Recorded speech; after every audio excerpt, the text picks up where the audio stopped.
नमस्कार साथियों, मैं मनीष मिवाल आप सभी का आपके अपने चैनल लर्न एंड शेयर में तहे दिल से स्वागत और अभिनंदन करता हूं। हम लोग आज पढ़ रहे हैं कक्षा 9th की हाई स्टोरी का लास्ट अध्याय 5 आधुनिक विश्व में चरवाहे है। आज हमारा लेक्चर नंबर 5 है।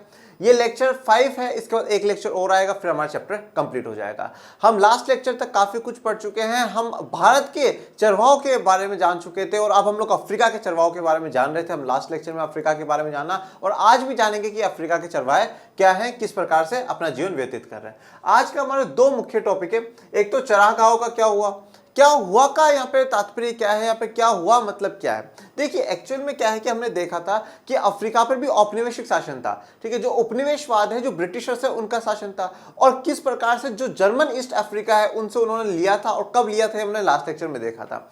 तो जब औपनिवेशिक शासन अफ्रीका पर चल रहा है तो उस दौरान क्या स्थिति अफ्रीका के चरगाहों की हो और क्या स्थिति जो चरवाहे हैं उन लोगों की है, दोनों की स्थिति पे हम लोग गौर करेंगे।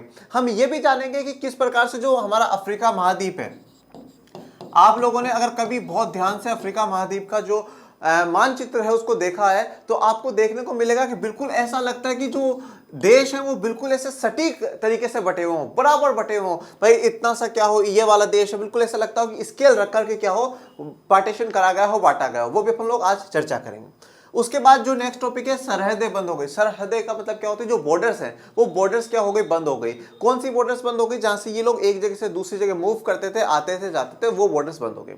इन सभी के बारे में हम लोग आज जानेंगे और इसके अलावा भी काफी कुछ जानेंगे। कौन से समुदाय के बारे में हम लोग चर्चा करने वाले हैं वो आज के इस लेक्चर में देखते हैं। तो आइए शुरुआत करते हैं। सबसे पहला हमारा टॉपिक है चरागाहों का क्या हुआ। हम लास्ट लेक्चर में तंजानिया के बारे में पढ़ करके गए थे, एक ऐसा देश जिसमें जंजीबार का विलय होने के बाद हम उसे तंजानिया कहते हैं।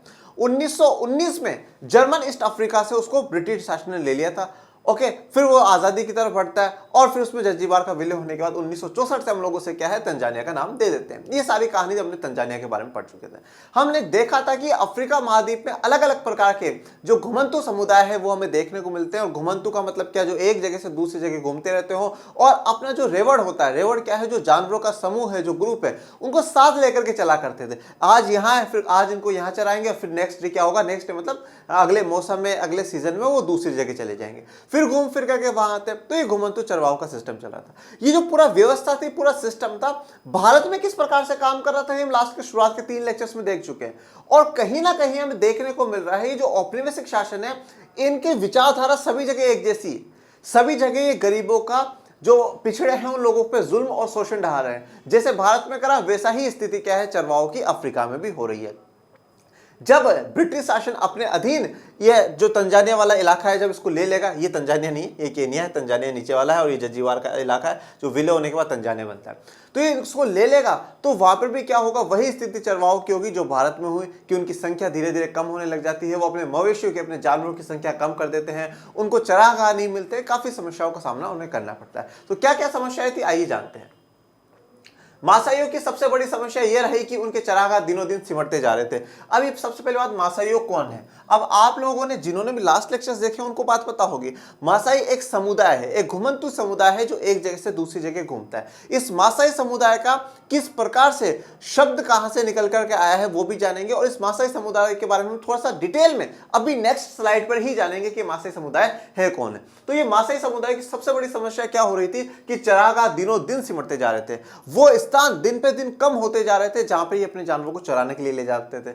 सवाल दिमाग में ये आता है कि ये चरागाह कम क्यों हो रहे थे, ये सिमट क्यों रहे थे या ये सिकुड़ क्यों रहे थे। तो सीधा सा रीजन ये था क्योंकि जो ब्रिटिश सरकार है, जो औपनिवेशिक सरकार है, वो क्या चाहती है, इन चरागाहों को वो बेकार मानती है, उनके लिए बेकार जमीन है। वो क्या चाहते हैं, इन जमीनों पर ज्यादा से ज्यादा क्या हो, खेती हो। और खेती होकर के क्या होगा, जो लोग खेती कर रहे हैं उन पर भी हम लगान लगाएंगे, टैक्स लगाएंगे और टैक्स से खूब पैसा कमाएंगे और फिर उसी उत्पाद को, उसी सामान को हम क्या है बेच करके खूब पैसा कमाएंगे। मतलब एक तीर दो निशाने होंगे। हम सिर्फ खेती का उत्पादन करने से दो प्रकार से क्या है ब्रिटिश सरकार कमाई करेगी। ये ब्रिटिश सरकार की सोच थी। तो उन्होंने धीरे धीरे धीरे क्या कर दिया कि सारी जगह जो चरागाह थे उनको खत्म कर दिया और खेती करना शुरू कर दिया था। तो जो चरागाह की जो जमीन थी वो क्या हो गई, सीमित होने लगी, वो सिकुड़ने लगी, कम होने लगी। पर अब ये जो चरवाहे हैं जो अपने जानवरों को चराने के लिए ले जाते हैं, उनको तो चरागाह चाहिए नहीं, वो अपने जानवरों को कहाँ चराएंगे। तो ये सबसे बड़ी समस्या हो गई। और देखिए मैं शुरुआत के लेक्चर से ये कहता हुआ आ रहा हूं, जो ये चरवाहे हैं, ये चरवाहे अपनी इच्छा से नहीं घूम रहे कि आज यहां कल वहां, ये इनकी मजबूरी है। ये इनकी मजबूरी है, क्योंकि ये चरवाहे पूर्ण रूप से किस पे डिपेंडेंट है, जो अपने मवेशी है या आप कह सकते हैं जो उनके जानवर है उन पे डिपेंडेंट है। और ये मवेशी पूर्ण रूप से जो डिपेंडेंट है, पूर्ण रूप से आश्रित है, वो किस पर है, जो चरागाह है उन पर, क्योंकि ये यहां से कुछ चरेंगे, कुछ खाएंगे पिएंगे, और कुछ खाने पीने के बाद ये क्या है, थोड़े से हेल्दी होंगे, अच्छे होंगे, फिट होंगे तो इनसे दूध घी मक्खन जो भी मिलेगा उसको लेंगे, और फिर ये लोग उसको मार्केट में बेचेंगे, आसपास की जो जगह होती है उनको बेचते हैं, और वहां से जो थोड़ी बहुत आय या इनकम इनको प्राप्त होती है, उस इनकम से क्या करते हैं, अपनी आवश्यकता वाली सारी वस्तु खरीदते हैं, खाते हैं और अपना पालन पोषण करते हैं। तो कहीं ना कहीं ये चरागाह, ये चरवाहे के जो जीवन है इनको भी प्रभावित करते हैं। चरागाहों का सिकुड़ना या कम होने का मतलब सिर्फ इतना सा नहीं है कि वो मवेशियों के जीवन को प्रभावित कर रहा है, जानवरों को प्रभावित कर रहा है, वो यहाँ तक कि चरवाहों को भी प्रभावित कर रहा है। तो यहाँ पे जो मासाई समुदाय है उसके लिए सबसे बड़ी समस्या खड़ी हो गई कि चरागाह क्या हो गए, सीमित हो गए और सिकुड़ने लगे, कम होते जा रहे हैं, धीरे धीरे क्या है, कम होते जा रहे हैं। और जैसे जैसे चरागाह कम हो रहे हैं, जैसे हमने भारत वाले केस में देखा, काफी चरवाहों ने क्या कर दिया, अपने मवेशियों की संख्या घटा दी। तो अब चरागाह कम हो गए तो मवेशी भी कम हो जाएंगे। और अगर भारतीयों ने खुद ने संख्या नहीं घटाई, एक तो खुद ने भी संख्या घटाई, और जिन्होंने खुद ने संख्या नहीं घटाई उनके क्या हुए, मवेशी मरने लगे। क्यों मरने लगे, क्योंकि उनको खाने पीने के लिए नहीं मिल रहा था। तो अब इनको खाने पीने के लिए नहीं मिल रहा है तो फिर क्या हो, ये मर जाएंगे, और ये मर जाएंगे तो फिर इनसे जो उत्पाद इनको मिल रहे थे, जो सामान इनको चरवाहों को मिल रहे थे वो मिलेंगे नहीं, तो इनका जीवन भी क्या हो जाएगा, प्रभावित हो जाएगा। तो मासाई समुदाय के लिए एक बहुत बड़ी समस्या थी। औपनिवेशिक शासन से पहले मासाई लैंड का इलाका उत्तरी कीनिया से लेकर तंजानिया के घास के मैदानों स्टेपिस तक फैला हुआ था। अब इस बात को समझिए, औपनिवेशिक शासन से पहले ये जो औपनिवेशिक जो शासन, देखिए औपनिवेश तो काफी समय से वहां पे चल रहा था। पहले जर्मन का था और फिर बाद में ब्रिटिशर्स का आ गया। तो औपनिवेशिक शासन से पहले ये मासाई लैंड क्या है, ये जो मासाई समुदाय एक जगह से दूसरी जगह घूम रहा था, जो इनका पूरा इलाका था उसको मासाई लैंड कहा गया है। तो ये जो मासाई लैंड का इलाका है वो कहां से कहां तक का था, ये मैंने आपको कीनिया का दिखाया है। इसे इंग्लिश में तो केनिया कहा जाता है, पर हिंदी में कीनिया शब्द इस्तेमाल किया जाता है। आप कीनिया या व्हाटएवर यूज आप कर सकते हैं, ठीक है। तो उत्तरी केनिया से लेकर के, मतलब यहां से लेकर करके उत्तरी कीनिया से लेकर के कहा है कि तंजानिया के घास के मैदानों, और ये वाला जो है इसके बिल्कुल जस्ट पास में है, वो कौन सा इलाका है, तंजानिया। ये वाला तंजानिया है, ये जंजीबार का इलाका था, मैंने आप लोगों को लास्ट लेक्चर्स में दिखाया। तो तंजानिया के जो घास के मैदान है, घास के मैदानों को स्टेपिस कहा जाता है। देखिए अलग अलग देशों में अलग अलग जगह से घास के मैदानों को जाना जाता है, कहीं पे स्टेपिस कहा जाता है, कहीं पे और कुछ कहा जाता है, तो अलग अलग नामों से जाना जाता है। तो जो तंजानिया के जो घास के मैदान थे वो स्टेपिस है। एक मार्क्स में कभी बार ये भी क्वेश्चन पूछ लिया जा सकता है कि स्टेपिस को क्या कहा जाता है, क्या है स्टेपिस। तो स्टेपिस जो है घास के मैदानों के लिए शब्द इस्तेमाल करा जाता है, स्टेपिस। ओके, तो औपनिवेशिक शासन से पहले मासाई लैंड कहां तक फैला हुआ है, उत्तरी कीनिया से लेकर के घास के मैदानों तक, तंजानिया के घास के मैदानों तक फैला हुआ। मतलब एक काफी लंबा चौड़ा जो है एरिया है, इलाका है मासाई समुदाय के पास, अपने जो मवेशी है, अपने जानवर है, उनको चराने के लिए। परंतु क्या होगा, जैसे ही औपनिवेशिक शासन का एंट्रेंस होगा, तो पहले तो जर्मन ईस्ट अफ्रीका वाला इलाका है, जब जर्मन राज कर रहा है, और फिर उसके बाद जब ब्रिटिशर्स राज करने लग जाएंगे, तो ये इलाका इनके लिए क्या होता जाएगा, कम होता जाएगा, सिकुड़ता जाएगा। क्यों, क्योंकि काफी इलाके पे क्या है, ब्रिटिश शासन खुद का आधिपत्य जमा लेगा, उस काफी इलाके को अपने अधीन ले लेगा, और उन पे क्या है, कानून बना करके रोक लगा देगा। किस पे, मासाई समुदाय के जो घुमंतु लोग हैं उन लोगों पे। देखिए ये एक चित्र आपकी एनसीईआरटी में दिया हुआ है, एनसीईआरटी का चित्र है। इस एनसीईआरटी में जैसे यहाँ पर आपको दिखाया कि जो उनका रेवड़, गाय, भैंस जो भी है वो उनको लेकर के जा रहे हैं, और ये जो दो समुदाय, मासाई समुदाय के दो लोग मैंने दिखाए। अब इसी इमेज के नीचे क्या है, इसका पूरा डिस्क्रिप्शन दे रखा है कि मासाई समुदाय है कौन। देखिए मासाई समुदाय के लिए कहा गया है कि जो मासाई शब्द है वो कहां से निकला है, माँ शब्द से निकला है, और माँ का मतलब क्या है कि मेरे लोग, मासाई दो शब्दों से है मासाई। तो मासाई का मतलब होता है मेरे लोग है। तो मासाई किसके लिए बात कर, मेरे लोग। अभी जो मासाई समुदाय के लोग हैं ये घुमंतु है, क्या कहा गया है इनके लिए, घुमंतु है, जो एक जगह से दूसरी जगह घूमते हैं, और चरवाहा समुदाय के लोग हैं। चरवाहा मतलब अपने जानवरों को चराते हैं, और उन जानवरों से जो उत्पाद उनको मिलता है, जो प्रोडक्ट उनको मिलता है, उस प्रोडक्ट से उनको बेचते हैं और अपना जीवन यापन करते हैं। तो दो बातें हमारे सामने आई, एक तो मासाई समुदाय का शब्द कहां से आया, माँ शब्द से निकला है, जिसका मतलब मासाई, और मासाई का मतलब क्या होता है, मेरे लोग। और ये कैसे हैं, घुमंतु और चरवाहा समुदाय के लोग होते हैं। इनकी आजीविका, इनका जो पूरा लाइवलीहुड है, इनका पूरा जीवन किस पर निर्भर करता है, दूध और मांस पर आश्रित है। ठीक है, दूध पीते हैं, मांस खाते हैं। ऊंचे तापमान और कम वर्षा के कारण, ठीक है। अब यहाँ पे क्या है, आप अफ्रीका महाद्वीप देखेंगे तो अफ्रीका महाद्वीप को देखेगा, भूमध्य रेखा बिल्कुल अफ्रीका महाद्वीप से जा रही है, तो भूमध्य रेखा है। तो अब वो भूमध्य रेखा वाला जो इलाका, 0 डिग्री वाला जो इलाका है, उस 0 डिग्री वाले इलाके पे क्या है, बहुत तेज सूरज की रोशनी पड़ती है, बहुत ज्यादा वहां पे गर्मी, और जहां सूरज की रोशनी सीधी डायरेक्ट आती है तो वहां पे क्या होता है कि गर्मी ज्यादा होती है, बहुत ज्यादा गर्मी होती है। तो ज्यादा गर्मी है तो ऊंचा तापमान, कम वर्षा के कारण, और वो कुछ इलाके ऐसे भी जहां पे बारिश कम होती है, या शुष्क, धूल भरे और बेहद गर्म हालात रहते हैं। तो शुष्क मतलब बिल्कुल सूखा है, गर्म है, और धूल भरे और बेहद गर्म हालात यहाँ पे रहते हैं। इस अर्ध शुष्क विषुववर्तीय इलाके में सूखे के हालात सामान्य हैं। ऐसे समय में बहुत सारे जानवर मर जाते हैं। जो विषुववर्तीय शब्द का इस्तेमाल करा गया है उसमें आप चाहे भूमध्य रेखा भी इस्तेमाल कर सकते हैं, भूमध्य रेखा या विषुववर्तीय जो रेखा की बात करी जाती है वो 0 डिग्री की जो इक्वेटर लाइन है उसके लिए ही कहा जाता है। ओके, तो इस वाली रेखा पे क्या है, काफी गर्मी है, काफी धूल भरी है, और उस समय में क्या है, काफी जानवर मर भी जाते हैं। और ये मासाई समुदाय का जो रेवड़ है उसके बारे में मैंने आपको दर्शाया है। तो मासाई समुदाय के बारे में भी आपको नॉलेज होगा। 19वीं सदी के आखिर में यूरोप की साम्राज्यवादी ताकतों ने अफ्रीका में कब्जे के लिए मारकाट शुरू कर दी और बहुत सारे इलाकों को छोटे छोटे उपनिवेशों में तब्दील करके अपने अपने कब्जे में ले लिया। देखिए, मैं आपको एक छोटी सी बात बताता हूं। 1885 की बात है, 1885 की बात है। यूरोप एक ऐसा महाद्वीप रहा है जहां से क्या है, काफी उन्होंने मतलब पूरी दुनिया पर राज करने के लिए वहां से देश निकले, और उन्होंने कहीं ना कहीं पूरी दुनिया पर ही राज करें ज्यादा से ज्यादा। और इन यूरोपीय देशों की यही हमेशा से शुरुआत से एक ही नीति रही है, और वो जो नीति रही है उसे हम कहते हैं साम्राज्यवादी नीति। साम्राज्यवादी की नीति का मतलब है अपना साम्राज्य बनाना, अपना एम्पायर खड़ा करना। और अपना एम्पायर, अपना साम्राज्य बनाने का मतलब क्या है, ज्यादा से ज्यादा संसाधन मेरे अधीन हो। और मेरे अधीन कब होंगे, जब वो जगह, वहां के लोग मेरे अधीन होंगे, मेरे अंडर में आ जाएंगे। तो ये जो यूरोप के ज्यादातर जो देश है उनकी एक ही नीति है, एक ही पॉलिसी थी, इंपेरियलिज्म की पॉलिसी थी या साम्राज्यवाद की इनकी नीति थी। तो उस समय में अब इनके पास तो खुद के पास तो अपने देश हैं, वो तो ठीक है, पर उसके अलावा और होना चाहिए। अब और के लिए कहां पर गए, एशिया और अफ्रीका महाद्वीप पर आए कि एशिया और अफ्रीका में चलते हैं। तो इन्होंने 19वीं सदी के आखिर में क्या हुआ, ये जितने भी यूरोप के बड़े बड़े देश हैं इनके बीच में क्या हो गई, साम्राज्यवाद की नीति को बढ़ाने के चक्कर में मारकाट शुरू होने लगे। नहीं नहीं, ये वाला इलाका अफ्रीका का हम रखेंगे, यहाँ पे हम राज करेंगे, नहीं नहीं एशिया में इस वाले पे हम राज करेंगे। जैसे मैं आपको बताता हूँ, भारत में भी क्या हुआ, पुर्तगाली भारत में आए, डच भारत में आए, फ्रेंच भारत में आए, पर ब्रिटिशर्स ही जो हैं, अंग्रेज हैं, जिन्हें हम अंग्रेज कहते हैं, फिरंगी कहते हैं, गोरे लोग कहते हैं, वैसे वो सारे के सारे एक ही है, वो भी फिरंगी है, वो भी अंग्रेज थे, गोरे वो भी थे। तो जो ब्रिटिशर्स जो आए थे ब्रिटेन से, तो उन लोगों का क्या था, वही सर्वाइव क्यों कर पाए भारत में, क्योंकि उन्होंने उन सबको डिफीट कर दिया, उन सबको हरा दिया, उन सबको हटा दिया वहां से। तो कहीं ना कहीं हमें ये देखने को मिलता है कि भारत में भी क्या हुआ है कि ये जो यूरोपीय देश है, अपना आधिपत्य जमाने के लिए, भारत को अपने अधीन लेने के लिए भारत में भी लड़ाइयां हुई है। और किससे लड़ी है, फ्रेंच से लड़ी है, उन लोगों से लड़ी है कि नहीं भाई भारत में तो हम लोग राज करेंगे। तो इस प्रकार से क्या हुआ कि ये यूरोपीय देशों ने अफ्रीका महाद्वीप को बांटने के लिए मारकाट शुरू कर दी। तो 1885 में बर्लिन कहां पर है, जर्मनी की राजधानी है बर्लिन।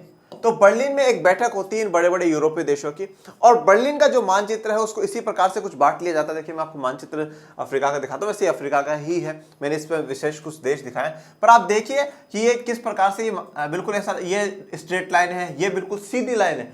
इतनी सीधी तो कसम से अपन लोग भी स्कूल में नहीं खींचते थे जितनी इन लोगों ने खींच रखी है। तो बिल्कुल स्ट्रेट लाइन है, कहीं कहीं बीच बीच में थोड़ा सा वो ईसीजी की तरह नहीं आता कि थोड़ा सा अप्स डाउन दिखाए, वो है, बाकी पूरा ये स्ट्रेट है। तो क्या है, 1885 में बर्लिन में क्या करी गई, एक बैठक करी गई। तो और उस बैठक में क्या करा गया है, जो ये अफ्रीका महाद्वीप है, इसको इन बड़ी बड़ी साम्राज्यवाद जो देश है उन्होंने क्या है, इसको बांट लिया। तो हम लोग ये बात कर रहे थे कि छोटे छोटे उपनिवेशों से तब्दील कर दिया गया, ठीक है, मारकाट करके छोटे छोटे उपनिवेशों में तब्दील कर दिया गया, और उसके पीछे की जो कहानी वो भी मैंने आपको बता दी 1885 बर्लिन के। 1885 में ब्रिटिश, कीनिया और जर्मन तांगानिका के बीच एक अंतरराष्ट्रीय सीमा खींचकर मासाई लैंड के 2 बराबर टुकड़े कर दिए गए। देखिए, अभी 1885 में मैंने क्या कहा था कि बर्लिन में एक मीटिंग हुई, और 1885 में ब्रिटिश कीनिया, जो ये कीनिया वाला भाग है, ये देखिए जो कीनिया का पार्ट है, यहां से आप कीनिया डिवाइड हो जाएगा, ये जो कीनिया वाला पार्ट है ये किसके अधीन था, ब्रिटिशर्स के अधीन था, ब्रिटिश के अधीन में था। और हम तांगानिका या तंजानिया जैसे हम लोग कह रहे हैं, ये किसके अधीन था, ये जर्मन ईस्ट अफ्रीका की बात हो रही थी। लास्ट लेक्चर में पढ़ा है, जर्मन ईस्ट अफ्रीका किसके अधीन था, जर्मन के अधीन था। तो ब्रिटिश कीनिया, ब्रिटिशर्स ने और जर्मन ने बैठ करके क्या कर दिया, कीनिया और तांगानिका के बीच में एक अंतरराष्ट्रीय सीमा खींच दी। अंतरराष्ट्रीय सीमा खींच दी। और जो मासाई लैंड है, मासाई लैंड कहां से कहां तक है? उत्तरी कीनिया से लेकर के तंजानिया के घास के मैदानों तक। उत्तरी कीनिया से यहां से लेकर के तंजानिया के घास के मैदानों तक है बच्चों। और अब इसको क्या है, बांट दिया गया है, मासाई लैंड को बांट दिया गया है। ऊपर वाला कीनिया वाला इलाका किसके अंडर में है? ब्रिटिशर्स के अंडर में है। और नीचे वाला इलाका किसके अंडर में है? जर्मन्स के अंडर में है। तो ये बढ़ चुका है। तो अब इसलिए क्या है, जो मासाई समुदाय के लोग हैं उनके पास क्या हो गई, जो चरागाह है या जमीन है वो कम होती जा रही है। तो उनके चरागाह क्या है, सिमटते जा रहे हैं, उनके चरागाह कम होते जा रहे हैं। तो 1885 में ब्रिटिश कीनिया और जर्मन तांगेर ने एक अंतरराष्ट्रीय सीमा खींचकर मासाई लैंड के 2 बराबर टुकड़े कर दिए। ये देखिए, ये मैं आपको अफ्रीका महाद्वीप का पूरा मैंने मानचित्र दिखाया, ठीक है। इसमें जैसे ये जर्मन पूर्व अफ्रीका है, ये ब्रिटिश पूर्वी अफ्रीका जहां पे हम लोग अभी बात कर रहे थे कीनिया की, ये तंजानिया वाला इलाका है, ठीक है। यहाँ पे देखेंगे आप पुर्तगाली एरिया आ गया, ये पुर्तगाल का है। जैसे मैंने कहा कि 1885 में जो बड़ी बड़ी महाशक्तियां हैं यूरोप की, उन्होंने बैठ करके अफ्रीका महाद्वीप को बिल्कुल बांट लिया ऐसे। तो ये देखिए जर्मन का, ब्रिटिश का, ठीक है, ये पुर्तगाल का, ये वाला ब्रिटिश का है, ये फ्रेंच का आ गया, ठीक है। और मैं ये फ्रेंच का भाग है, नाइजीरिया, कैमरून, मध्य कोंगो, एंग्लो जर्मन। तो ऐसे इन्होंने क्या बिल्कुल बांट लिया। स्पेनिश, ये स्पेन का आ गया। तो इस प्रकार से क्या है कि आप देखने को मिलेगा आप लोगों को क्या हुआ है कि जो अफ्रीका महाद्वीप है वो किस प्रकार से बटा है। मतलब सबसे ज्यादा अफ्रीका महाद्वीप पर इन उपनिवेशों की बहुत नजर थी। और आपको ये जानकर हैरानी होगी कि अफ्रीका महाद्वीप पे खनिजों में है ना, अफ्रीका बहुत ज्यादा संपन्न है, ठीक है। अफ्रीका महाद्वीप खनिज संसाधनों में सबसे ज्यादा क्या है, संपन्न है। तो ये संपन्न महाद्वीप है। फिर भी आप ये देखिए कि अफ्रीका की जब कंट्रीज का नाम आता है तो हमारे दिमाग में एक छवि बनती है, पिछड़ी हुई कंट्रियां हैं अमेरिका की, ठीक है, वहाँ के लोग तो ऐसे ही हैं, असभ्य लोग हैं, जैसा ब्रिटिशर सोचा करते थे वैसी बातें। तो क्यों ऐसा, क्यों? संसाधन होने के बावजूद भी, इतने रिसोर्सेज होने के बावजूद भी पिछड़े क्यों? क्योंकि कहीं ना कहीं एक तो इनके पास टेक्नोलॉजी की कमी थी, और दूसरा इनको इतना ज्ञान नहीं था कि हमारे महाद्वीप पर इतने संसाधन है, इतने रिसोर्सेज है जो हमारे लिए यूजफुल है, उसका यूज कर ही नहीं पाए ये लोग। कभी उसके लिए इतनी इच्छा जिज्ञासा इन्होंने रखी नहीं कि भाई हमें यूज भी करने चाहिए। तो इन्होंने यूज नहीं करा, टेक्नोलॉजी भी नहीं थी। और फिर जब तक थोड़ा सा ज्ञान आता तब तक इन्होंने औपनिवेशिक शासन वालों ने इनको लूट लिया। और आज भी एक मतलब बहुत अच्छे संसाधन संपन्न में है अफ्रीका महाद्वीप। और अब तो बाकी जो दूसरे देशों से भारत भी काफी अच्छे संबंध अफ्रीका के साथ बना रहा है। भारत के संबंध सभी के साथ अच्छे हैं। और पर अब मदद भी काफी अफ्रीका की भारत कर रहा है, जो कि एक बहुत सराहनीय कदम है, बहुत अच्छी बात है भारत सरकार की। बाद के सालों में सरकार ने गोरों को बसाने के लिए बेहतरीन चरागाहों को अपने कब्जे में ले लिया। अब गोरों को बसाने के लिए मतलब क्या है, जो वहां के लोग हैं, वहां के कहां के सर, तो जर्मन जब राज कर रहे थे तो जर्मन अपने लोगों को बसाना चाहते थे, और जब ब्रिटिशर्स राज कर रहे थे तो ब्रिटिशर्स अपने लोगों को बसाना चाहते थे। तो गोरा शब्द उन्हीं के लिए इस्तेमाल करा गया है। बसाने के लिए उन्होंने जो बेहतरीन चरागाह थे, जो अच्छी जमीनें थी, अच्छी जगह थी, वो क्या है, अपने अधीन ले ली। मासाइयों के पास दक्षिणी कीनिया और उत्तरी तंजानिया छोटे से इलाके में समेट दिया गया। अब जो मासाई समुदाय है उसको क्या, दक्षिणी कीनिया, जैसे मैंने आपको ये दिखाया, ये पूरा मानचित्र है, ये कीनिया का है और ये तंजानिया का है। तो यहां से लेके मान लीजिए आप यहां तक का जो इलाका है ना, मैं यहाँ पे, तो इतने से छोटे से इलाके में इन्होंने क्या कर दिया, उनको सीमित कर दिया। किसको? मासाई समुदाय है, उनको सीमित कर दिया कि भाई आप इससे ज्यादा बाहर नहीं जा सकते हो। और एक पहले इलाका देखो, उत्तरी कीनिया से लेकर तंजानिया के मैदानों तक इलाका था। तो कितना बड़ा लैंड था, कितना बड़ा इलाका था, बट अब उसको बिल्कुल छोटा कर दिया गया है, बिल्कुल सीमित कर दिया गया है। देखिए अब एक थोड़ी सी कल्पना करिए, जैसे जो इंसान घूमने फिरने वाले होते हैं नॉर्मली, मैं ना समुदाय की बात नहीं कर रहा हूँ, घुमंतु समुदाय की बात नहीं कर रहा हूँ। जैसे मान लीजिए आज आप हैं, आपको घूमने फिरने का बहुत शौक है, स्कूल चले गए, फिर क्लासेस देखने लगे, फिर दोस्त से मिलने चले गए, कभी इधर कभी उधर, कभी संडे को यहाँ घूमने चले गए। घूमने वाले इंसान को फिर कभी बोल दे यार नहीं 3 दिन घर से बाहर नहीं जाना, यहीं रहना, अरे यार कैसा फील होता है, बहुत बुरा सा फील होता है। अरे यार बांध दिया, ऐसे लग रहा कोई जेल में बंद कर दिया हो। इतनी सी जगह में कहाँ घूमूं, कहाँ आऊं, कहाँ जाऊं, क्या करूं, इस रूम से उस रूम, उस रूम से उस रूम, करूं तो करूं क्या? जैसा कि हमारे साथ लॉकडाउन में हुआ, कभी इस बेड पे कभी उस बेड पे, हाँ, कभी फोन में क्या खोलते कभी क्या खोलते, उस पूरा जीवन फोन में ही व्यतीत हो गया वो 1.5-2 साल का समय। तो मतलब वो क्या है कि जो इंसान ऐसे घूमने वाला होता है तो उसका क्या मन नहीं लगता। और जैसे बेसिकली मैं मेरे फादर की बताता हूँ, तो रेलवे में है, तो उनको सैटरडे संडे की छुट्टी मिलती है, तो उनका भी मन नहीं लगता है घर पे कि यार क्या करें, 5 दिन तो ऑफिस जाते हैं। तो क्या होता है, जो और ऐसे कोई इंसान है जो ट्रेवलर्स हो, जो भाई आज यहाँ से वहां घूम रहे, तो उनको घर पे या वहां मन ही नहीं लगता। तो क्या होता है, जो लोग घूमने फिरने वाले होते हैं ना, और उनको अगर आप सीमित में, एक लिमिटेशन में बांध दोगे ना, बाउंड कर दोगे, तो वो तो सब बहुत बुरा लगता है उनको। ऐसा ही इन समुदायों के साथ था। ये मैंने मासाई समुदाय के लोगों की तस्वीर दिखाई है बच्चों। तो मासाई समुदाय के जो लोग हैं, इनके पास पहले इतनी बड़ी जमीन थी और इनका तो मतलब पूरा जीवन इस चीज पे टिका हुआ था। मैंने कहा ना कि मैंने अभी जितने भी लोगों के उदाहरण दिए, हम सब हमारे पास इच्छा है, हम घूमना चाहे नहीं घूमना चाहे, कोई दिक्कत वाली बात नहीं है, पर इनका तो जीवन था, आजीविका के लिए घूम रहे, लाइवलीहुड के लिए घूम रहे, लाइवलीहुड के लिए ये लोग घूम रहे हैं, अपना जीवन यापन करने के लिए, अपने बच्चों को पालने के लिए और अपनी जो पीढ़ी है उस पीढ़ी को बचाने के लिए, और अपनी जो मतलब पीढ़ी हो गया, जो पीढ़ी है, जो इनका जीवन है, इनकी फैमिली से फैमिली हो रही है, उन फैमिलीज को कंटिन्यू करने के लिए ये लोग ये काम कर रहे हैं। औपनिवेशिक शासन से पहले मासाइयों के पास जितनी जमीन थी उसका लगभग 60% हिस्सा उनसे छीन लिया गया था। मतलब भाई उत्तरी कीनिया से लेकर तंजानिया को मैदानों तक जो टोटल 100% जमीन किसके पास थी? पहले मासाइयों के पास थी। कितनी थी? पूरी हम उसे 100% मानते हैं, 100% हम उसको मानते हैं। उस 100% में से क्या हुआ? 60% अब किसने ले ली? औपनिवेशिक शासन वालों ने ले ली। बोले ये अब हमारे अधीन है। तो बची कितनी? 40%। और कहा गया उसका लगभग 60% हिस्सा उनसे छीन लिया गया। तो 60% जो हिस्सा, मतलब मैं ये कहता हूं ऑलमोस्ट यहां तक का जो इलाका है अब वो उनसे छीन लिया गया, खत्म कर दिया गया। 60% जो इलाका है वो पूरा खत्म कर दिया गया। मतलब मैं ये आप इसको एक पहले 100% मान करके चलिएगा, और उसमें से 60% अब उनके अधीन चला गया, ब्रिटिशर्स के अधीन। उन्हें ऐसे सूखे इलाकों में कैद कर दिया गया जहां न तो अच्छी बारिश होती थी और न ही हरे भरे चरागाह थे। किसको कर दिया गया? जो मासाई समुदाय के लोग हैं, मासाई समुदाय के जो लोग हैं उनको बिल्कुल सूखे इलाकों में भेज दिया गया, जहां पे ना तो बिल्कुल बारिश हो रही है। अब ना तो बारिश हो रही है तो फिर क्या है? कोई चीज उगेगी नहीं, कोई किसी चीज का फसल का उत्पादन नहीं होगा, और जब फसल का उत्पादन नहीं होगा तो वो अपने जानवरों को क्या चराएंगे, क्या खिलाएंगे? तो जहां पे ना तो अच्छी खासी बारिश होती थी और न ही हरे भरे चरागाह थे, तो ये गए कहां पे? ये सारे के सारे 60% वाले इलाके में जा चुके हैं। और जैसा कि हमने देखा कि वो अपने गोरे लोगों को, उनको बसाने के लिए क्या है, उनको जो बेहतरीन चरागाह है वो उनको चाहिए थे, बेहतरीन जमीन उन्हें चाहिए थी। तो 60% जो हिस्सा है हरे भरे चरागाह का, जहां पे अच्छी फसल उगती है, अच्छा खाने पीने को है, वो किसके अधीन चला गया? जो औपनिवेशिक शासन है उसके अधीन चला गया। 19वीं सदी के अंतिम सालों से ब्रिटिश औपनिवेशिक सरकार पूर्वी अफ्रीका में भी स्थानीय किसानों को अपनी खेती के क्षेत्रफल को ज्यादा से ज्यादा फैलाने के लिए प्रोत्साहित करने लगी। तो 19वीं सदी का जो अंतिम वर्ष है, उन वर्षों में क्या है, जो ब्रिटिश औपनिवेशिक सरकार है उसने पूर्वी अफ्रीका, तो ये अफ्रीका जो महाद्वीप है इसका जो पूर्व वाला हिस्सा है, और पूर्व वाला कौन सा है? इधर वाला ही हिस्सा आ जाएगा, ठीक है, क्योंकि हमने बात करी पश्चिम, पूर्व, उत्तर और दक्षिण। ये साउथ अफ्रीका इसीलिए, दक्षिण अफ्रीका जो हम कहते हैं वो एक पूरा देश है और वो दक्षिण में है बिल्कुल, इसलिए उसे दक्षिण अफ्रीका। तो इस पूर्वी वाले इलाके में इन्होंने क्या करा? स्थानीय किसानों को भी, जो वहां के लोकल किसान है, देखिए किसानों में चरवाहों में आप अंतर करिए। किसान एक जगह रुक करके अपनी खेती बाड़ी कर रहा है, वो वही अपना पालन पोषण कर रहा है, और जो चरवाहे हैं वो एक जगह से दूसरी जगह जा रहे हैं। तो जो वहां के स्थानीय जो लोकल किसान है उनको भी बोला गया कि अपनी खेती के क्षेत्रफल को आप ज्यादा से ज्यादा फैलाने की कोशिश करें, अपना जो खेती है उसे ज्यादा से ज्यादा आप क्षेत्रफल को फैलाइए, चरवाहे वगैरह की चिंता मत करो, उनको हम देख लेंगे।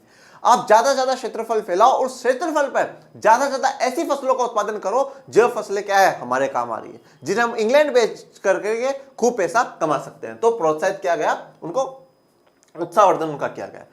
जैसे जैसे खेती का प्रसार हुआ वैसे वैसे चरागाह खेतों में तब्दील होने लगे। तो अब क्या हुआ भैया? जैसे जैसे खेती का प्रसार होगा, जैसे जैसे खेती कि फैलाव हुआ, जैसे जैसे खेती का क्षेत्रफल बढ़ता गया, वैसे वैसे क्या हुआ? चरागाह का क्षेत्रफल कम होता गया, वो गिरता गया, और अब चरागाह क्या है, खेतों में तब्दील हो रहे हैं और चरागाह धीरे धीरे कम हो रहे हैं। चरागाह कम हो रहे हैं मतलब मवेशियों के लिए खाने के लिए कुछ भी नहीं है, और मवेशियों के लिए खाने के लिए जब कुछ भी नहीं है तो उनकी स्थिति क्या होगी? वो धीरे धीरे मरते जाएंगे, उनकी संख्या कम होती जाएगी। और इसका प्रभाव किस पर होगा? इसका प्रभाव जो चरवाहे हैं, जो उनको चराने के लिए ले जा रहे थे, उनके जीवन पर भी होगा। अंग्रेजों के आने से पहले मासाई आर्थिक और राजनीतिक दोनों स्तर पर अपने किसान पड़ोसियों पर भारी पड़ते थे। देखो अब अंग्रेजों के आने से पहले आर्थिक और राजनीतिक रूप से हम देखिए यहाँ पे दो वर्गों की बात कर रहे हैं। एक है मासाई वर्ग, ठीक है, एक है मासाई वर्ग और दूसरे हैं किसान, दूसरे हैं किसान, ये दो वर्ग हैं, ठीक है। अब मैं पहले बात करता हूं औपनिवेशिक शासन से पहले, ठीक है, before the British rule, before, ठीक है, उनसे पहले। तो उससे पहले क्या था? ये मासाई एक, मासाई दूसरा किसान, ठीक है, ये लिख दिया मैंने ऊपर ऊपर। तो इनके आने से पहले क्या थे? मासाई बहुत ज्यादा ताकतवर थे, आर्थिक रूप से और राजनीतिक रूप से खूब पैसा टक्का था इन लोगों के पास, मासाई समुदाय के लोगों के पास। इनकी चलती भी थी राजनीतिक, मतलब इनके पास सत्ता, पावर का तो क्या, पावर तो नहीं, अफ्रीका पावर की तो बहुत बात की बात है, पर इनकी बातें मानी जाती थी, थोड़े से शक्तिशाली। ये क्या था, ये ब्रिटिशर्स के आने से पहले क्या था। अब बात आती है आफ्टर, फिर इसके बाद क्या हो गया सर, इसके बाद बिल्कुल स्थिति बदल गई। क्या हुआ, अब कौन ज्यादा पावरफुल हो गए, किसान ज्यादा पावरफुल। क्यों हो गए किसान ज्यादा पावरफुल, क्योंकि किसानों को किसका समर्थन मिल रहा है, जो ब्रिटिश शासन है उसका समर्थन मिल रहा है। अब भी लास्ट स्लाइड पर पढ़ करके आए, कहा गया है लोकल जो फार्मर्स है, स्थानीय जो किसान, उनको कहा गया है कि आप ज्यादा से ज्यादा खेती का क्या करें, फैलाव कर करके ज्यादा से ज्यादा उत्पादन करें और जिससे हम खूब पैसा कमा सकते हैं। औपनिवेशिक शासन के अंत तक आते आते ये समीकरण बिल्कुल उलट चुका था। तो आखिरी तक आते आते इस जो समीकरण है, ये जो पहला वाला समीकरण है, इक्वेशन ही चेंज हो चुकी थी, जहां पे मासाई ताकतवर थे, अब किसान ताकतवर हो चुके थे। बहुत सारे चरागाहों को शिकारगाह बना दिया गया। देखिए शिकारगाह का मतलब क्या है, शिकारगाह एक बेसिकली ऐसी जगह होती है जहां पे आप शिकार कर सकते हैं। एक्चुअल में जो इसके लिए वर्ड यूज करा गया है, इंग्लिश में जो वर्ड यूज करा गया है वो है गेम रिजर्व। कौन सा शब्द इस्तेमाल करा गया है, गेम रिजर्व या शिकारगाह शब्द हम हिंदी में इस्तेमाल करते हैं। गेम रिजर्व शब्द या शिकारगाह का बेसिकली इतना सा मतलब है जहां पे जो जानवर है वो सुरक्षित रूप से रह सकते हैं और वहां पे जो शिकार करा जाएगा वो एज अ स्पोर्ट, एक खेल के रूप में करा जाता है। ठीक है कि भाई आज हमने इतने मार दिए इतने मार दिए, जैसे हमने देखा है कि राजा महाराजाओं को और फिर ब्रिटिशर्स आए तो एक शौक के रूप में उन्होंने इस्तेमाल करा कि हाँ इतना मार दिया, और बाकी जब तक वो जानवर है वहां सुरक्षित रहे और अपने शौक के लिए अपने खेल के लिए उनका इस्तेमाल कर सकते थे। तो ज्यादातर जो चरागाह थे उनको क्या कर दिया गया, शिकारगाह में तब्दील कर दिया गया। कीनिया में मासाई मारा व साम्ब्रू नेशनल पार्क, तंजानिया में सेरेंगेटी पार्क और जैसे शिकारगाह इस तरह स्थिति में आए हैं। तो आज की जो मौजूदा Maasai Mara साम्ब्रू national park Kenya में, मतलब केनिया में, और तंजानिया में जो सेरेंगेटी पार्क है, ये सब उसी समय के ऐसे शिकारगाह पार्क है जो उसी समय स्थिति में आ चुके थे, अपना स्थान बना चुके थे। इन आरक्षित जंगलों में चरवाहों का आना मना था। मतलब अब ये बिल्कुल उसी समय क्या है, ब्रिटिश सरकार थी उसने रिजर्व कर दिया था कि यहाँ पर आना आपका मना होगा। तो इन आरक्षित जंगलों में क्या कर दिया गया, चरवाहों का आना जाना बंद कर दिया गया।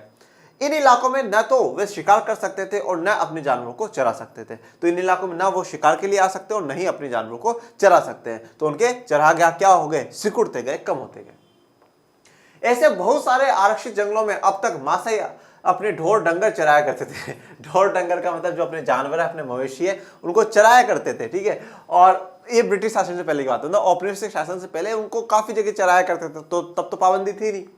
मिसाल के तौर पे सेरेंगेटी नेशनल पार्क का 14,760 वर्ग किलोमीटर से भी ज्यादा क्षेत्रफल मासाइयों के चारागाह पर कब्जा करके बनाया गया है। तो अब एक जैसे कि यहाँ पे कहा गया है कि ऊपर वाली लाइन में कि जो मासाई समुदाय है अपने जो ढोर डंगर है, अपने जो जानवर, उनको काफी उस इलाके में चराया करता था, पर उनको क्या है फिर शिकारगाह में बदल दिया गया। कैसे बदल दिया गया सुनिए, एक मिसाल, मतलब एज अ एग्जाम्पल, एक एग्जाम्पल दिया गया।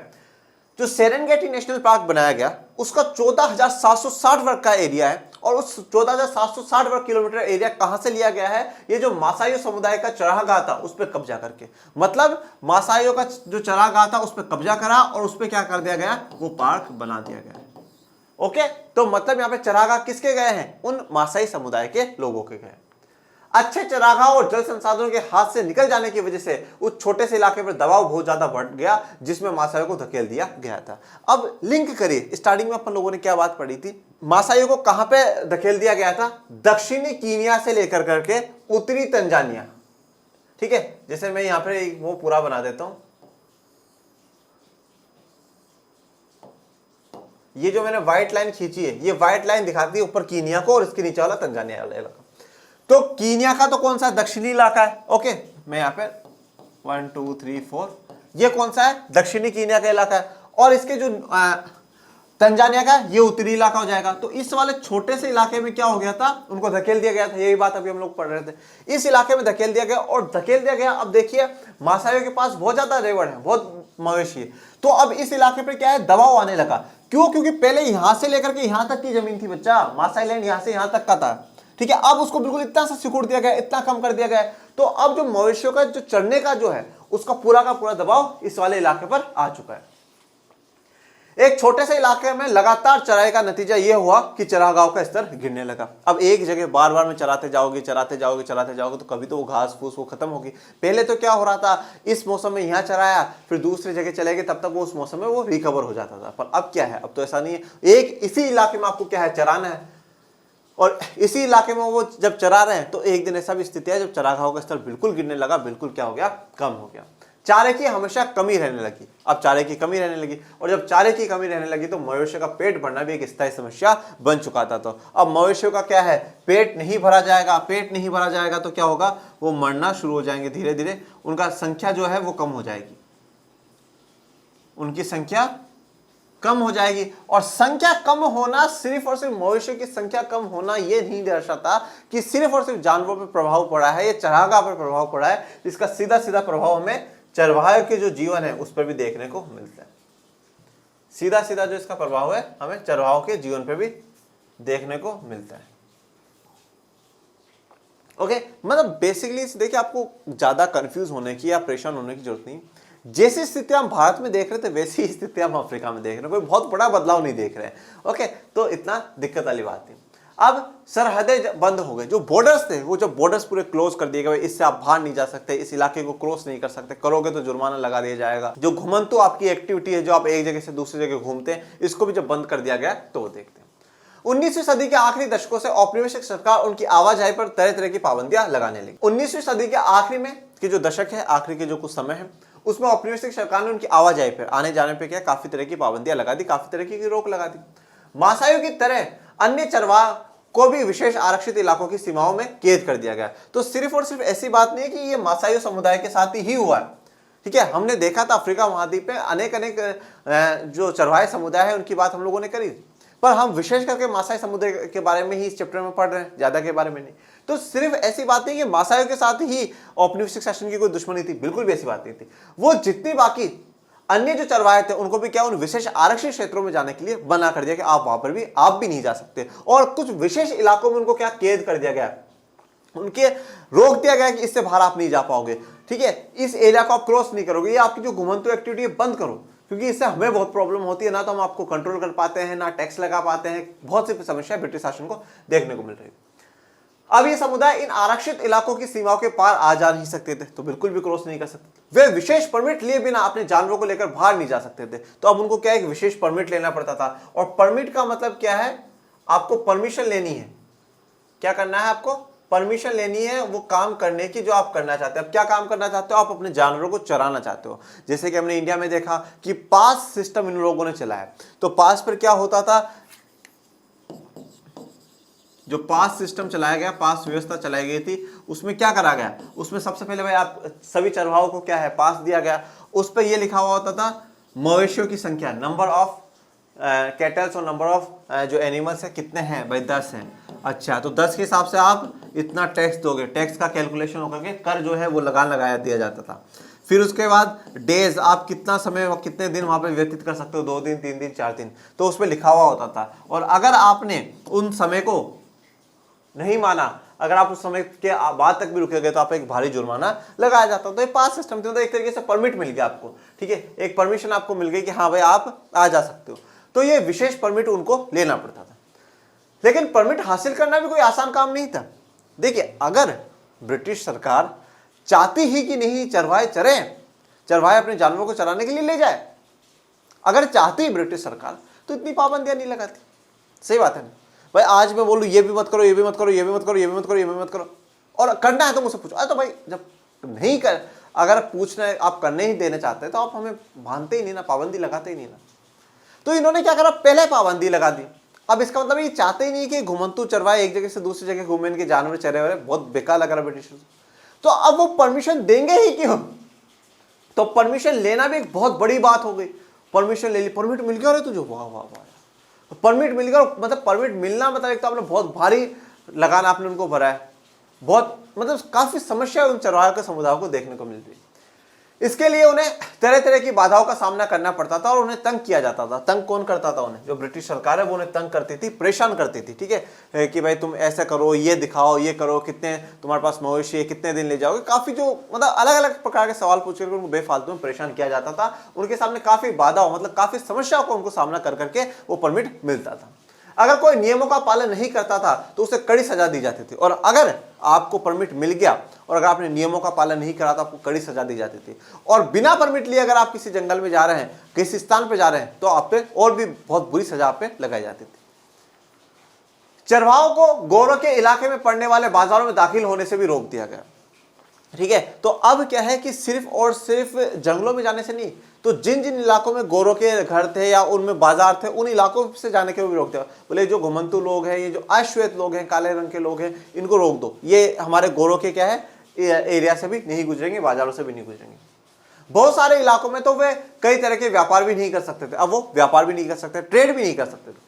बाहर से आए गोरे और यूरोपीय औपनिवेशिक अफसर उन्हें खतरनाक और बर्बर स्वभाव वाला मानते थे। तो ये चीज हम लोगों ने देखी है कि जो घुमंतु समुदाय के लोग हैं, जो नोमैडिक्स हैं, जो एक जगह से दूसरी जगह घूम रहे हैं, उन्हें जो औपनिवेशिक शासन के हैं, ये ब्रिटिशर्स है, ये यूरोपीय देश के लोग हैं, ये उनको खतरनाक मानो। बोले यार ये क्या है, असभ्य लोग हैं। मतलब अगर मैं आम भाषा में कहूं तो इनको क्या माना गया, असभ्य माना गया है। जो घुमंतु समुदाय के लोग हैं वो असभ्य है। क्यों? क्योंकि एक तो एक जगह से दूसरी जगह घूमते रहते हैं, इनका कोई स्थान नहीं है, तो जिससे हम लोग भी क्या कर सके, नियंत्रित कर सके, कंट्रोल कर सके। तो अब यहाँ पर अफ्रीका में भी वही सीन है। तो जो बाहर से आए गोरे और यूरोपीय औपनिवेशिक लोग हैं, वो इन्हें खतरनाक और बर्बर, खतरनाक बर्बर मार डालेंगे। यार ये तो ऐसे कैसे दिखते हैं, देखो, और क्या क्या लेकर के घूम रहे हैं, क्यों जानवरों को, इनको तो एक जगह ही रोक दो, जितना ही बढ़िया होगा। उनकी नजर में ये ऐसे लोग थे जिनके साथ कम से कम संबंध रखना ही उचित है। मतलब ऐसा मानते थे कि उनके साथ कम से कम, इन घुमंतु समुदाय के साथ जितना कम से कम संबंध रखेंगे उतना ही अच्छा है। तो भाई बोला किसने आपको संबंध बनाने के लिए? जाओ ना अपने देश। क्यों आए हो अफ्रीका? क्या करने आए हो? कहां से आए हो? क्यों आए हो? इन घुमंतु समुदाय ने बुलाया क्या तुम्हें? हाँ, या तुमने पूरी दुनिया को सुधारने की जिम्मेदारी ले रखी, हम सबको सभ्य बनाएंगे? रहो ना अपने देशों में। और फिर ज्ञान देते हो कि नहीं नहीं संबंध नहीं बनाने चाहते इस लोगों के साथ। तो क्यों, इन्होंने तो बुलाया नहीं, तुम ही अपना मुंह उठा करके आए हो। तो मतलब फालतू में क्यों भाई? और फिर विचार हम उनके साथ संबंध नहीं बना, वो बहुत एहसान कर रहे हो उनकी जमीन पर आके, तुम उनको बता रहे हो देखो हम तुम्हारे साथ संबंध नहीं बना, तो भागो ना, लात मारो उनके खुद के। लेकिन इन स्थानीय लोगों से किसी भी तरह के संबंध रखना भी मुमकिन नहीं था। तो अब भाई तुम यहाँ पर अफ्रीका महाद्वीप में आए हो, अफ्रीका को तुम समझना चाहते हो, अफ्रीका से तुम पैसा कमाना चाहते हो, तो ऐसा तो है नहीं कि तुम अफ्रीका के लोगों को बिल्कुल इग्नोर कर करके सब कुछ अपना काम कर लोगे। तो यहाँ के लोगों से बिल्कुल संबंध ना रखना, 0% रिलेशनशिप रखना तो बिल्कुल ही पॉसिबल नहीं था। आपको कहीं ना कहीं तो उनसे संबंध रखना पड़ेगा, उनसे बातचीत करनी पड़ेगी, तभी तो काम बनेगा। आखिर खानों से माल निकालने, सड़कें बनाने, शहर बसाने के लिए गोरों को इन कालों के श्रम का ही तो भरोसा था। अब खानों से माल निकालने, जो खान होती, जो माइंस होती है, उनसे माल निकालने के लिए, सड़कें बनाने के लिए और शहर बसाने के लिए। अब शहर बसाने के लिए क्या, मकान भी बनाना पड़ता है, सड़कें बनानी पड़ती है, ये सारे काम करने के लिए अब इन गोरों से तो होंगे नहीं। इन्होंने कब मेहनत करी है? और फिर मेहनत का पाठ पूरी दुनिया को सिखाते, देखो ऐसे मेहनत करो। तुमने मेहनत करी किस दिन? ठीक है। तो इन गोरों को क्या है, ये जो कालों के श्रम है, मतलब जो वहां के स्थानीय लोग हैं, उनके श्रम, उनकी मेहनत, उनकी मजदूरी की तो जरूरत थी, उनके भरोसे ही तो थे, नहीं तो इनसे तो काम होने से रहा। ठीक है, इनसे काम होता तो खुद के देश में कमा करके खाते। नई सरहदों ने चरवाहों की जिंदगी रातों रात बदल दी। अब ये जो बॉर्डर्स बनाई गई, इन्होंने रातों रात इनकी जिंदगी पे प्रभाव डाला। नई पाबंदियों और बाधाओं के आड़ में उन्हें प्रताड़ित किया जाने लगा और वे छोटे से इलाके में खुद को कैद सा महसूस करने लगे। तो अब जो नई पाबंदियां लगाई गई, तुम आ जा नहीं सकते हो, जो नई नई समस्याएं आ रही थी, उन सब के रूप में उनको प्रताड़ित करा गया, मतलब उन पर अत्याचार करा गया, उनका शोषण किया गया। और इन सब से वो मतलब एक जो छोटे से इलाके में उनको बांध दिया गया था, वो खुद को एक कैद सा महसूस कर रहे थे कि यार हम हमारे देश में ही कैदी से बन करके रह गए हैं। ठीक है, मतलब हमारा देश है यार, ये आए क्यों हैं, हम हमारे देश में इन्होंने हमें कैदी बना दिया। तो बहुत बुरा इनको महसूस हो रहा था। इससे उनकी चरवाही और व्यापारिक दोनों तरह की गतिविधियों पर बहुत बुरा असर पड़ा। तो इनकी जो चरवाही, उस पर भी असर पड़ा, और उस चरवाही करके उन जानवरों से जो उत्पाद उनके पास आते थे, उनको बेच करके जो पैसा कमाते थे। आदान प्रदान, वस्तुओं का आदान प्रदान करना ही व्यापार है। ठीक है, तो उन व्यापारिक गतिविधियों दोनों पर ही क्या होता है, प्रभाव आता है। अब तक चरवाहे न केवल मवेशी चराते थे, बल्कि तरह तरह के व्यवसाय भी क्या करते थे। तो अब तक सिर्फ वो मतलब औपनिवेशिक शासन के आने से पहले सिर्फ मवेशी नहीं चराया करते थे, जानवरों को नहीं चराया करते थे, वो अलग अलग प्रकार के व्यवसाय, बिजनेस या आप कह सकते हैं व्यापार भी करा करते थे। औपनिवेशिक शासन के अंतर्गत थोप दी गई बंदिशों से उनको व्यापार बंद तो नहीं हुआ, लेकिन अब उस पर तरह तरह के अंकुश जरूर लग गए थे। तो पूरी तरीके से तो व्यापार बंद नहीं हुआ, जितने मवेशी थे उनसे जो भी कुछ कमा रहे थे वो कमा रहे थे, उनका व्यापार कर रहे थे, पर काफी अंकुश, काफी कंट्रोल उन पर सरकार रख रही थी। ठीक है, ये मैंने फिर से एक बार आपको एनसीईआरटी की एक तस्वीर दिखाई है। ठीक है, और इसमें कहा गया कि घास के बिना जो मैदान है, इन पे क्या है कि जो वहां के जो जानवर है, उनके मवेशी है, वो बिल्कुल क्या है, कुपोषण का शिकार हो जाते थे और फिर वो धीरे धीरे मरने लग जाते थे। और जब मरने लग जाते थे, इनकी मतलब उनकी संख्या कम हो रही है। देखिए, चरगाह कम हुए तो जो जानवर है उन पे प्रभाव पड़ा, और उसका प्रभाव सीधा सीधा किन पे पड़ रहा है, ये जो मसाई समुदाय के लोग हैं उन पे पड़ रहा है। आप इनकी एक तो सबसे इंटरेस्टिंग बात देखिए, इनकी हाइट देखिए यार, बिल्कुल गजब की हाइट इसमें है कि यहाँ से है और यहाँ तक इसकी हाइट, आप एनसीईआरटी में देखिएगा, सच में गजब की इनकी हाइट है, ठीक है। और काफी इनके ऊपर प्रभाव पड़ता है, बाकी तो इनका जीवन बहुत ही खराब ब्रिटिश सरकार ने कर दिया था, ठीक है। ओके, तो आज के लेक्चर में हमारे लिए इतना ही। ओके, कोई प्रॉब्लम हो तो आप कमेंट बॉक्स में बताइएगा, और देखिए हाई स्टोरी को स्टोरी की तरह ही पढ़िए, लोड मत लीजिए जीवन में। और सबसे एक अच्छी बात मैं आप लोगों को यही बताता हूँ, सामाजिक विज्ञान को एग्जाम पास करने के लिए मत पढ़िए, सामाजिक विज्ञान को समझने के लिए पढ़िए, हमारे भारत को समझने के लिए पढ़िए, इस दुनिया को समझने के लिए पढ़िए। आप जब जानेंगे ना दुनिया को, तभी आप कुछ सीख पाएंगे, कुछ कर पाएंगे। सिर्फ एक इस इंटरेस्ट के साथ वीडियो देखते हैं कि नहीं यार पढ़ना है मनीष सर से बस कि पढ़कर पास हो जाऊं, ये नहीं। और सिर्फ अभी 9th की नहीं, जीवन में कभी भी तो सामाजिक विज्ञान के विषय में सिखाते हैं, समझाते हैं दुनियादारी के बारे में। तो प्लीज मेरी रिक्वेस्ट है आप लोगों से, मन लगा के अच्छे से कॉन्सेप्ट को, टॉपिक को समझने की कोशिश करो कि यार ये हो क्या रहा है, क्यों हो रहा है, क्या प्रभाव हुआ, क्या नहीं हुआ। ओके, और आप पढ़ते रहिए, आगे बढ़ते रहिए। मिलेंगे नेक्स्ट लेक्चर में, तब तक के लिए थैंक यू सो मच। जय हिंद, जय भारत।